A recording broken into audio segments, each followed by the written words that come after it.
औज़ु बिल्लाहि मिनश्शैतानिर्रजीम बिस्मिल्लाहिर्रहमानिर्रहीम अल्लाहुम्मा सल्लि अला मुहम्मदिन व आले मुहम्मद या अली अतरकनी वज्जिल फराजहुम।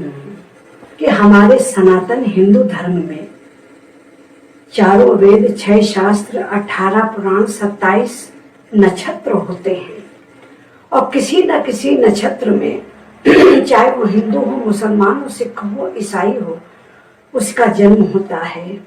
और हमारे चारों वेद, 6 शास्त्र, 18 पुराण, 27 नक्षत्रों में से ये 2 पुराणों में, जिसका नाम है कलंकी पुराण और भौनिक पुराण, इन 2 पुराणों में ये जिक्र आया है।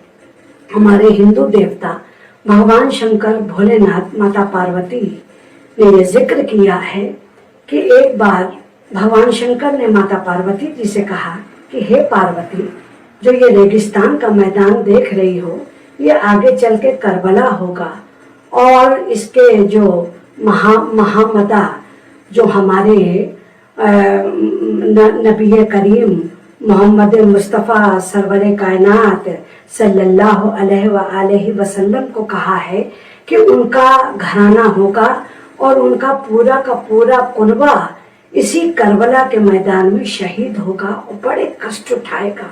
तो एक तो बात, ये रिवायात बिल्कुल सच है और यही हमारे लॉर्ड कृष्णा, भगवान कृष्ण जी ने भी यही जिक्र किया था कि ये करबला का मैदान कहलाएगा और प्रॉफिट मोहम्मद के घराने में बहुत सब पूरा कुनबा का कुनबा शहीद होगा। एक ये भी सच है।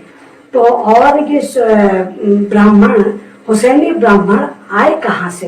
तो सबसे पहले मैं राहिब दत्त का नाम लूंगी।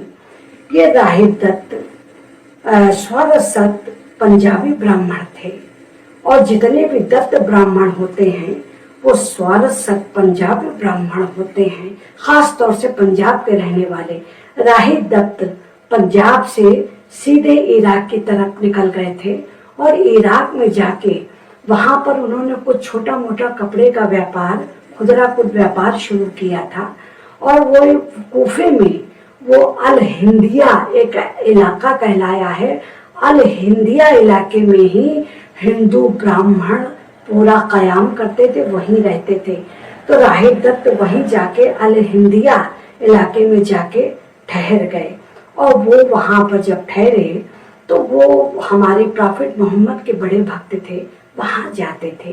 तो एक दिन उनको उदास देख के प्रॉफिट मोहम्मद ने हमारे पूछा, सरवरे कायनात ने, कि तुम क्यों उदास हो? उन्होंने कहा कि सरकार, हमारे कोई औलाद नहीं है। तो उन्होंने कहा इसके लिए तो तुम हमारे नवासे इमाम हुसैन से मिलो।